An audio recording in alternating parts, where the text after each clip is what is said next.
Alright, hello. Get that up there like this. Okay, it's focused again. Alright, this is Elwood EQ with my Necro up and my pet Elwood himself. Just logging in. Man, I'm sorry. I gotta stop clearing my throat when I'm doing these things. I'm gonna do a camp check just to see what's up. Float around and see. I'm going to stay in Western Wastes at this Blackbone. Forget this. Black something. The old dwarf skeleton Shadow Knight named rare mob. And I'm going to be up here looking. Not up here. I like to be down by the tree over that way. Excuse me again. Throat's not, just, I don't know, clearing very well. I'm still using my rogue pet, and I'm using the rogue pet because of this little bit of extra damage. I can't pronounce the guy's name. I think it begins with an X. He's on the test server. He does a lot of Necro content. I just subbed his channel. And he happens to, when he's doing this, I think this was about a month ago or so he did this camp. Don't suppose fortune cast.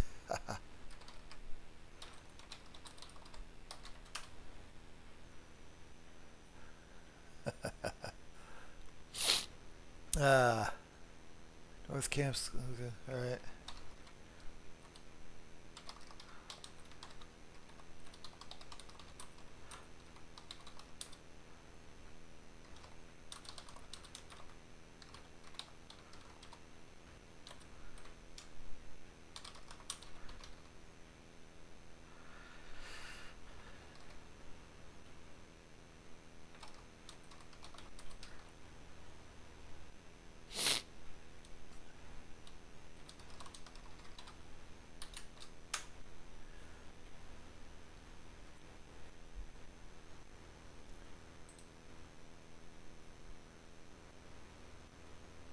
Alright, so I put a little warning out that I've, did that. I'm at the BLACKBONE camp. Now, I was here the other day, and the AFK box team was like up there automated, pulling stuff. I happened to get BLACKBONE to spawn, and my plan is to use my Dire Charm to charm one of these dwarfs, which go to appropriate level, and they happen to be tagged as undead also, which it makes it an easier process to charm them. Me as a Necro, I don't have to do the whole burn bones thing to make them undead before I charm them and stuff. So that's like a simple process, but these dwarves are running around everywhere, and as a solo, I'm gonna stop saying molo. Okay, nowadays in the modern content, nobody really solos. If you use a merc, it enhances your soloing capabilities. This is solo. This is modern day solo. A lot of really hardcore necros go, well, that's not soloing. Whatever, man. More power to you. To me, this is soloing. I'm by myself. Frankly, the boxing is soloing too. I mean, technically, it's one person. It may not be one account, but it's one person. Excuse me. So I'm going to stop saying Molo. It always feels kind of stupid to me to say Molo, or to type it even or anything. So this is solo. So this is a solo Necro, and that's kind of what I do most of the time. I get on and off the game, sometimes as quickly as like just after 20 or 30 minutes. Other times I'll play, an hour and a half or so. And then even by then, about an hour and a half, even when I start approaching 2 hours, which sometimes happens, I start just feeling, man, I gotta get out of here. I've had my fill for now. This is good. I'm done. I'm gonna do something else. So even if it's like a weekend, I just have all day, and for some reason my wife isn't giving me a honey-do list or something, you know. Okay, kind of rambling on. I do that. I think I'm going to name this video just my setup. I'm going to try to keep this short. So far, mission failed on that, but I will try to wrap it up a little quicker. um, I, I've had some compliments on my setup and how clean it looks, and that's awesome. Thank you very much. This is actually copied from my Rangers setup I had, and the reason it's kind of actually lopsided. This stuff on the right, I like stuff with the black background so it's contrast so I can see it easier, especially with these white things. I don't know. I just like the back so I can really read stuff easier. So there's I got all this over here, then it's like there's nothing over here. Well, my Ranger has tracking up all the time. It's about a window that goes all the way down, and it goes down here. I think he has a combat abilities, small little window over in this area. I might stream him a little bit, but this is mostly just my Necro stuff. So this is my new main, because you can't really kill rares solo with the Ranger anymore. And we haven't been able to do that for actually some time, but used to be able to solo rares like 3 or 4 X packs back, you know, on the Ranger. And I don't know. I highly doubt I'd even be able to get ROS rares with my Ranger. Anyway, the solo class has always traditionally really been the Necro anyway. Even though some classes have some limitations, they can kind of do it, kind of not. I mean, if you want to play solo and you just want to play one account, Necro is the way to go. Overall, it's the way to go. You have a lot of tools to get out of trouble. There's some travel with Levant. There's a lot of tools that you're just built in, very self-sustainable. The Mage, which is kind of a rival of the Necro, is a little more group-centered, although they can solo very well too. When push comes to shove and their oh crap button has been used, they're SOL. They're just dead unless they want to gate, which is a little old school, but it works. But it's just, you know, there's lots of inconvenience connected with soloing with a mage in certain circumstances. Other times it's very convenient, but they're not really, you know, they have a lot of other group synergistic things and group roles that are pretty important and very group friendly. Necros, not so much. Outside of our synergy thing, outside of just the only thing we're really going to add to a group is DPS. That's pretty much it. So, yeah, we're kind of built to be a solo class. So, if you want a solo character to just kind of, excuse me, I don't know what's going on with my voice or my throat here.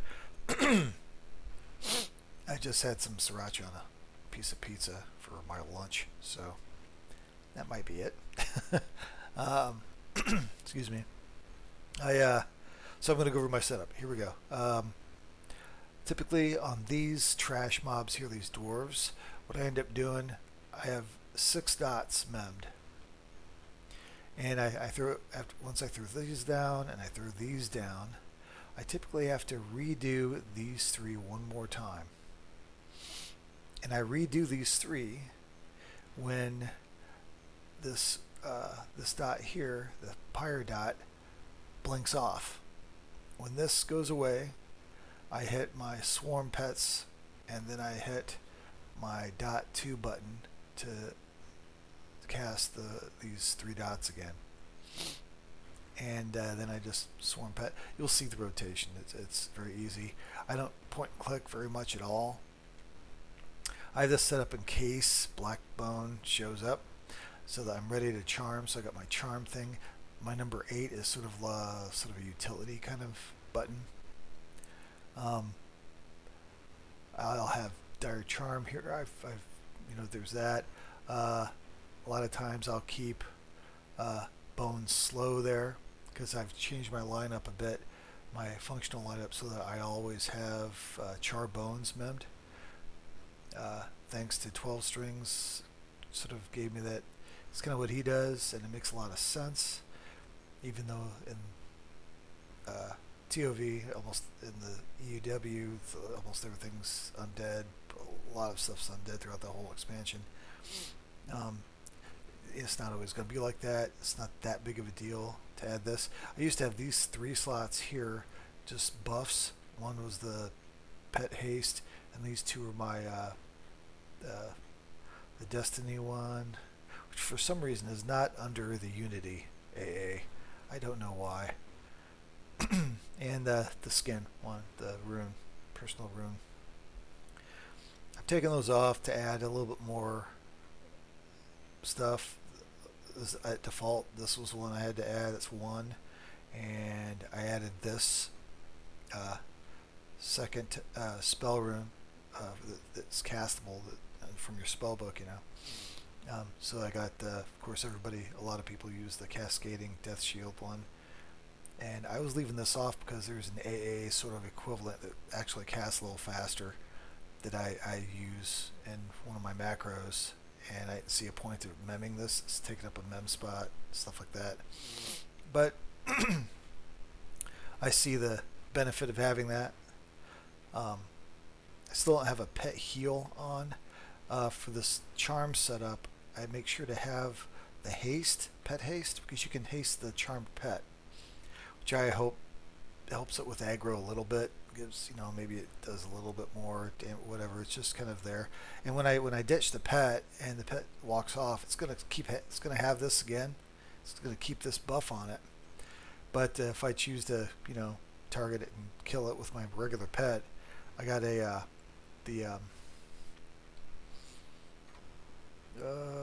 think it's an archetype.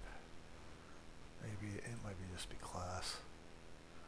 Let's go to activate only. It's the one that basically dispels things. Various classes have this AA or their version of it. Some have a better one than others. My ranger has his is a lot better than I get. Eradicate magic. I think that's it. Yeah, there we go. So I have this. It's very fast cast, built into the snare. Right, it's the last thing. So this is the AA snare, which is instant. This right here is the pet Frenzy Dead, and then this right here is the dispel. Right. So you know, if I kill the mob that I had as a charm pet that I've since, you know, set free from my control, you know, I can just dispel that buff off of it. It's no big deal. It's not going to kill my pet and be a pain to try to handle. But until I do that, it'll have that pet on, that buff on it, and maybe I'll have a little fun watching a box team deal with it. You know, who knows? An AFK boxer. You know, who knows? You know, back in the day, some people would like give mobs in XP zones. Enchanters would charm them. They'd give them a bunch of, you know, stuff, weapons and whatnot to make them tougher than what they should be. Then they kind of turn them loose and watch the fun as newbies and stuff try to kill this pet, and they just get slaughtered by this suddenly supercharged X-Charm pet that is now just a regular mob again. That's kind of hilarious. So I wouldn't want to do that to just somebody just actually playing the game, but I got this thing about AFK boxers, and I understand it's on some level they're almost kind of needed for this old game, but and I deal with, you know, I respect everybody, stuff like that, really do. I'm not going to train them or do anything, if, you know, kind of underhand, not really I don't know. I just don't believe, you know, I'll just go somewhere else or even just log off. If somebody's being a real pain in the rump, there's a AFK box team that is dominating certain content, a certain camp that I need or just simply kind of want to play, and they're not there. You can't talk to them and reason with them, say, okay, how long are you going to be here? Can I come back?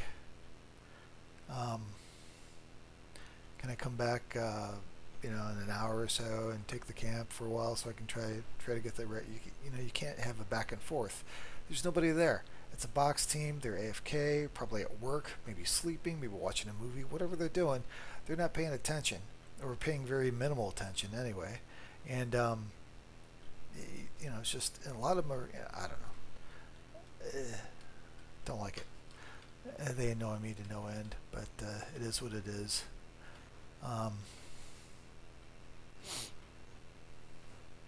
I've been on that soapbox before in one of these videos, and I'm sorry about that. But I still try to respect them. I'm not gonna train them or do any kind of nefarious crap like that, and I'm not gonna report them. I mean, this stupid game. If they really wanted to eradicate that type of behavior, they really could do it. I gotta tell us.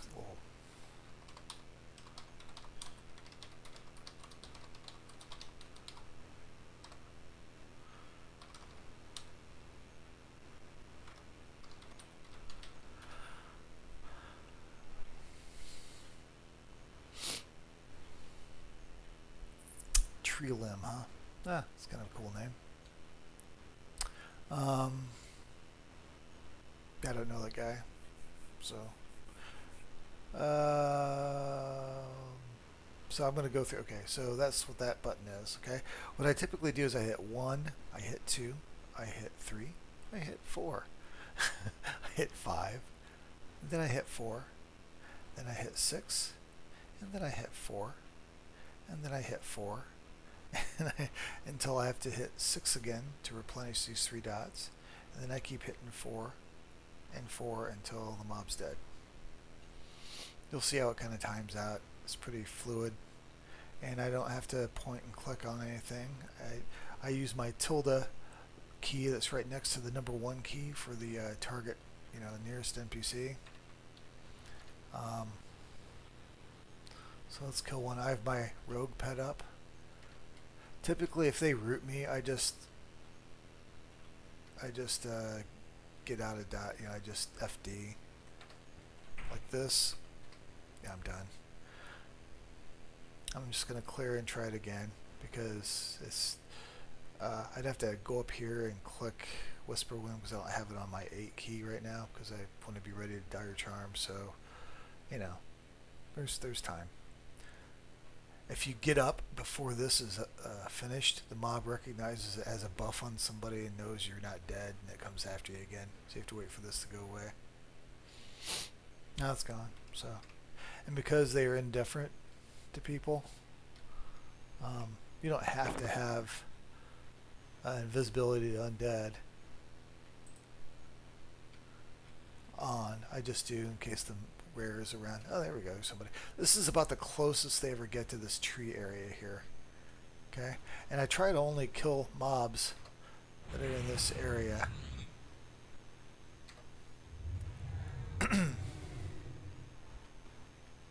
So that was 1, 2. Now I'm hitting 3. It did not slow the mob, so I'm going to do it again. I have my rune stuff connected with this number 3 key, the rune debuff one, and I just keep hitting it till so there we go. Now he's slowed. Hit number 4. This is the swarm pets and my nuke. I don't do my blood nuke right away. I'm more interested in the long game. I'm solo.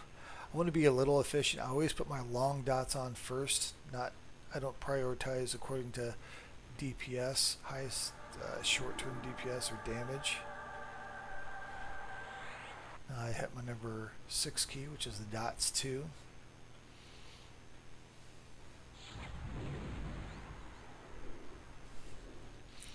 And if there's a fizzle on one of those casts, I'll go over to the spell bar over here and I'll click whatever fizzled.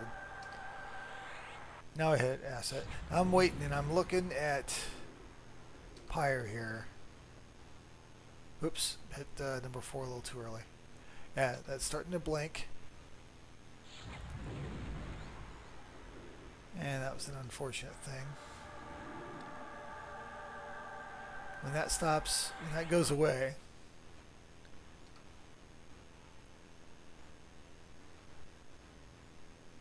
okay, now I'm going to hit, well, I hit the wrong one, dadgummit. Hit my long ones. I hit number 5 instead of number 6 there because I'm talking while I'm doing this. Normally I would hit number 6. That would have been way overkill anyway, and the long dots are slightly cheaper. So as far as mana efficiency goes, that was probably better.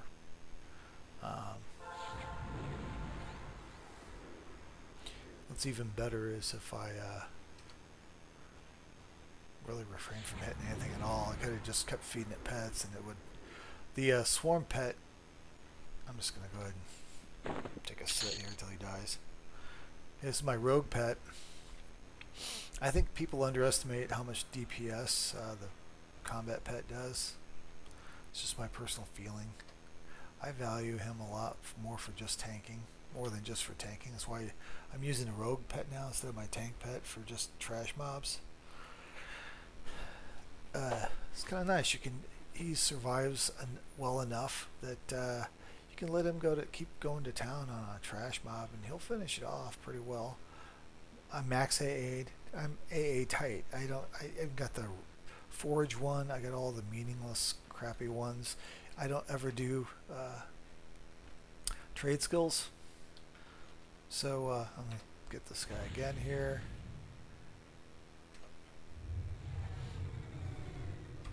I don't ever do trade skills, so there we go. Slowed right off the bat. So there's 3, now I'm hitting 4. Some pets in. Hitting 5.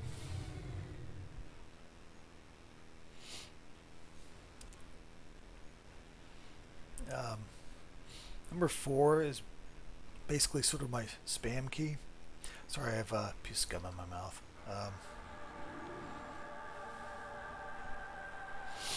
I'm trying not to. I'm not chewing because of the mic and stuff. So,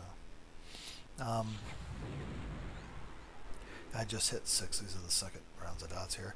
4 is basically sort of my spam key. It's got the swarm pets. Then it has the blood nuke. My 3-dot macros, these two here cast 3 dots. Usually by the time those are done, crap. Anyway, by the time those are done, casting its macro of 3 dots, the swarm pet one is off of refresh, and I can just hit it right away without thinking about it. I'm going to hit 6 now because that the big fire dot went away. Now it's back, and so this isn't super precise and perfect as far as timing the dots, but it's close enough for my purposes. I'm very thankful, as far as being respectful and thankful. Even though I don't raid, I respect the raid people for what they do. They tend to be a little bit more serious about the game. Overall, they tend to play the game for longer stretches.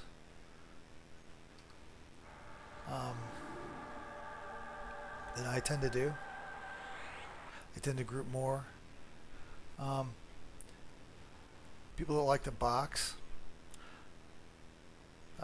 respect them too, man. I mean, the real boxers that actually play the game while they're boxing, and they're not just, doing it automatically and having a program play the game for them while they're living life, and they get to live large in the game, so without putting any extra effort into it. Excuse me. Not those people. Regular boxers that, they have a certain enjoyment of playing more than one tune at a time. Sort of Baldur's Gate-ish. If you've ever played that game, you could set that up so you could play a full party all yourself. What was another solo game? The first Dragon's Age, right? Isometric kind of games like that were RPG games that were solo games. You could, you play a whole party, that type of thing. Eternity something, I think. Pillars of Eternity, I think is the name of it. It's on Steam. It's like that, sort of a homage to Baldur's Gate. Anyway, I think that's enough of a sample. I want to keep this short. Sorry, I kind of get going here. Yeah, so I respect everybody. Everybody has their role. You know, Chrono is a big driving force for the game, in the modern game now. It just is, as far as revenue for the company. So, and the chase loot is part of that, right? The chase loot that comes into the game, very global drops that are super rare. Those are almost always traded for Chrono. So you have the chase loot that drives the desire to have Chrono, even if you don't use it to pay for an account, right? So, and the only way to get Chrono is to give Daybreak, it's not Daybreak anymore, whatever they're called now, give them money to get the Chronos, right? There's other sources, I think third parties, I don't know, that gets into the shady part that I don't choose to mess with. I'm no stranger to Chrono necessarily. I've kind of splurged and blew like $20 or just a little less than $20, whatever, like $20 to get a Chrono if I got a little desperate for just plat, and I just sell it for plat, right? I'm never really rich. I got 242k plat right down to my name, and I have some other alts. They don't have any more than this. They have probably less than 100k each. So I'm kind of bare bones because I just grind and stuff, and I don't do the trade skill stuff, which can be lucrative after you've maxed it. I understand. I don't do that. I don't do a lot of the one thing I do, I think I've covered this already. I'll sell this stuff that I get with my monthly 5th station cash stuff, right? I'll sell these. These really only go for, these particular things only go for about 100k. I think is what I'm selling for, 100k each. Might be a little low ball. I don't like to do Bazaar Trader either. I just shout in general once in a while. I'll get in my mind like, let me try to sell this, and I'll sell. I'll shout that these are like 100k each. I'd sell both these for like 175k. A little bit of a break there, just so that I have some walking around plat on hand for the next time you really need it. This DPS button right here is this, and this in that order that it's on here. I have it lined up so I know. And I typically have to hit it twice because of the casting times for this stuff. I think silent casting is a casting time, so I hit it once for that. Then I hit a second time, and it'll run through a lot of these instantaneously. I think these are instants here, and then this one here, this one right here, Hand of Death, has got a cast time to it. So I hit it twice, and then all of them are just down, activated.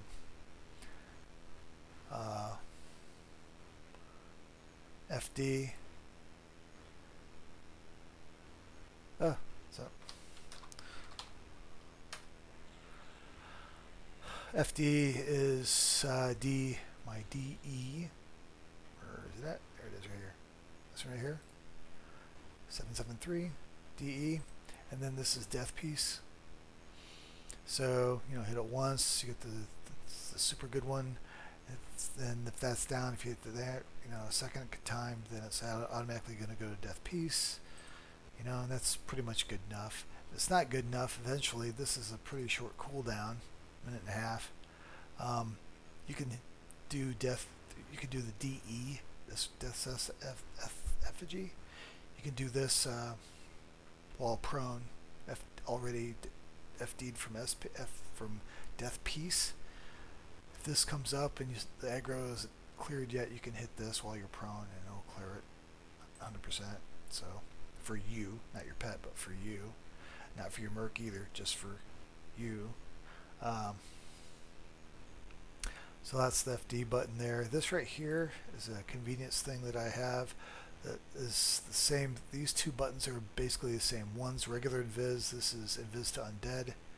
This doability one is forage for me, so I got forage, invis to undead, then I have sit, then these two lines here for auto inventory in case I get a bonus inventory or a bonus forage from foraging skill. And this works really nicely after I FD. Then I just hit this, and it won't do anything but just stand me back up. So it works fine with that, and it doesn't, the activity on this, it won't cast this when I'm prone, the invis, so it's not going to break the natural invis I have from the Death's Effigy, from DE, it's easy to say. So crap button is DE, Death Piece, then plus I've just simply added the pet feign. I have myself feign first before my pet. Why? Because if you have the pet feign first, before you, depending how close you are to the action, there could be some funky stuff that could happen, right? You want to make sure, first and foremost, as a nice, sort of selfish little necro bad guy, kind of little ornery little gnome necro guy. You just care about your own life, right? So you DE, and then the pet, have them DE. I've already covered, after you do that, the best way to kind of make sure your pet doesn't have any aggro is to go ahead and summon the pet back, right? This button right here, summons Elwood, I have on here. That's just what that is. I also have a pet sit and stand on it, so that see, now he's sitting, right? So I gotta get back up. He's moving now. All right. See, I just foraged, and if you're mounted, the sit part of it, of these two macros here, doesn't really matter. You're already on a mount. It's not going to break your mount or do anything like that. It's just invises you then like you want it to. And it also forages and auto inventories it into your inventory. If you got one of the trade skill bags, pretty much most of the stuff that you're going to forage is going to just go straight in here. You get some junk here once in a while. You just have to delete out once in a while. So that's how that lives with me.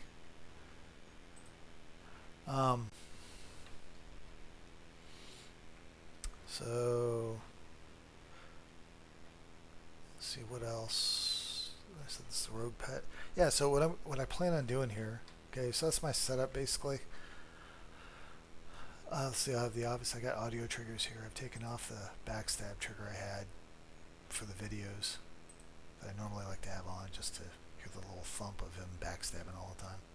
This is my quest thing, which is almost always blank. Unless I'm helping somebody else out with stuff, then I kind of like to have this here just readily available just to do that with, in case I want to check it. I'm not on my Ranger, so normally this would have on my Ranger, like I said, I would have this part over to, this area here as visible functional space on the screen for the action that is going on in the game. That's about it. I'm going to stay in camp here on a video series. This is based off of trying to kill this BLACKBONE rare here with a charm pet. Whenever I get him to spawn, then I'm going to start the recording for that video, and we're going to see how it goes. I'm not going to do a bunch of boring grinding on trash mobs for here. You'll see me killing trash mobs if I think of a subject to talk about or ramble about or whatever. But this is the mount, and these are the other stuff. This is some clickies and whatnot. This is just the earring that I have. I got the EM23. All my gear is pretty much just gear, group gear. It's a combination of TOV, trade skill gear for the that required the ore type stuff. This is infused, and then the threaded, like this right here, is a threaded earring from COV. It's EM23. got some visible things. You know, I don't have any chase loot on this dude, except for this right here. I got lucky actually last week. It was last week. I got this ice encrusted buckler. I was actually able to use it. Awesome. I'll use it. It's an upgrade. Works. I had an infused buckler there from before, so it's a pretty good upgrade. This is the closest thing to the chase loot is the closest thing to raid gear I'm ever gonna get, and I'm cool with that. I don't need to have every slot with chase loot. I'd love to have a EM earring chase loot, you know, ice encrusted. That would be awesome, man. But that's the only one I really covet. The rest of it, I'm like, if I get it, I get it. If I don't, you know, it's not that big a deal. I'm gonna try to pull. If I get 2, then boom, I'm done. That's it. I don't have any debuff that they've put on me. So we'll see if this guy, oh, they take off. They both take off at the same time. Great.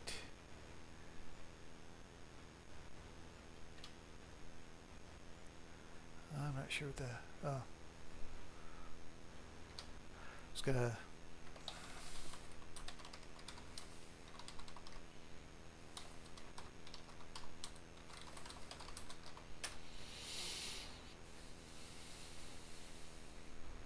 anyway, so I'm gonna get up, sit down, move around, do the hokey pokey, do the Necro hokey pokey.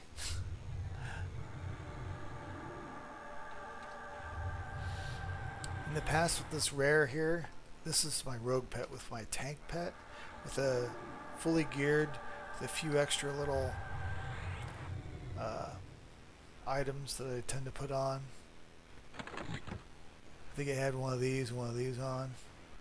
It's a loot from TOV that I get from rares over there that are much easier for me to kill. I forgot to put my other swarm pets back on.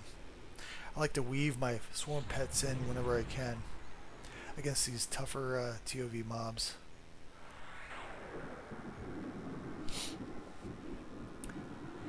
But it's, you know, it's no big deal. The swarm pets, while the damage they do to these mobs, tougher mobs in COV, even the trash mobs, is debatable. You have to remember that trash mobs usually can be bashed, and there's a slight stun effect and a effect that breaks casting, spell casting. Also with the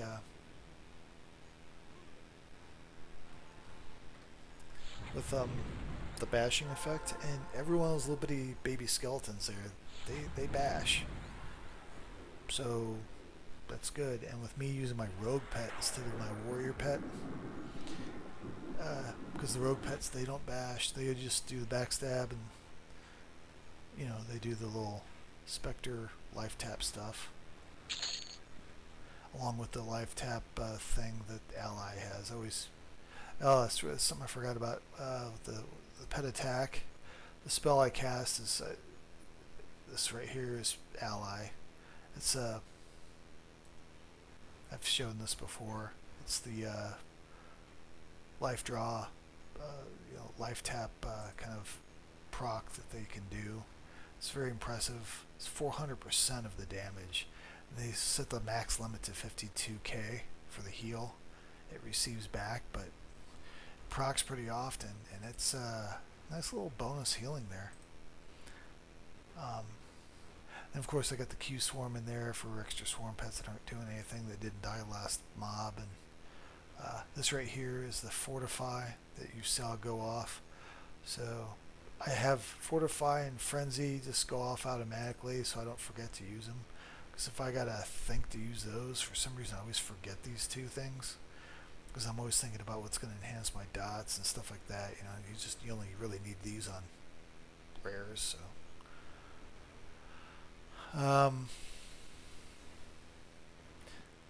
okay, I think I'm finally, this short video for me seems to be around the half-hour mark, which isn't very short. I got to get more disciplined with my times. I'm going to spare you guys from seeing me kill any more trash. That's pretty self-evident. I think you got a pretty decent idea how this rotation goes, on these tougher trash mobs in this expansion, I'd end up having to recast my second trio of dots. But it's not that big a deal. Rogue pet's plenty tough for these trash mobs, really. As long as I keep this swarm pets kind of throwing in there, bashing once in a while. And I start off ruining my pet right here when I debuff to allow the merc, in case occasionally the pet, whether it's really the tank or the rogue pet, will get hit really hard to start off the fight with some of these current trash mobs. They'll get hit for 20, 25, sometimes almost half of their life right off the bat, depending if they have like a special ability or whatnot. And the merc really needs a little time to kind of catch up the healing. So I've learned that adding the cascading rune spell to this right here helped. Then I just tacked on the other runes, the other castable rune, as well as the AA rune on this for when I'm facing rares. Then I just add number 3 into the rotation, right? That's all I do. So like engaging in a rare, assuming I got a charm pet or something, So I hit 7, for everything after the pet's in there, and then I'm hitting 3, then 4, then 5, then 3, then 4, then 6, then 3, then 4. 4, 4, 3, 4, just kind of go back to refresh these as needed until stuff is dead. Typically only really have to refresh the second line of dots, the long ones. Sometimes I have to refresh the disease one. I like to let this go. Rarely it has happened that I've casted a second wound. I like the wound. Some people don't mess with them since the nerf, but I still like it. It's very efficient, and me soloing efficiency means something. Little mana savings, what have you. Okay, now I think I'm really done. Ramble on. This right here, okay. I keep coming across things that I want to tell you what it is. I'll save those for other videos. It's fine.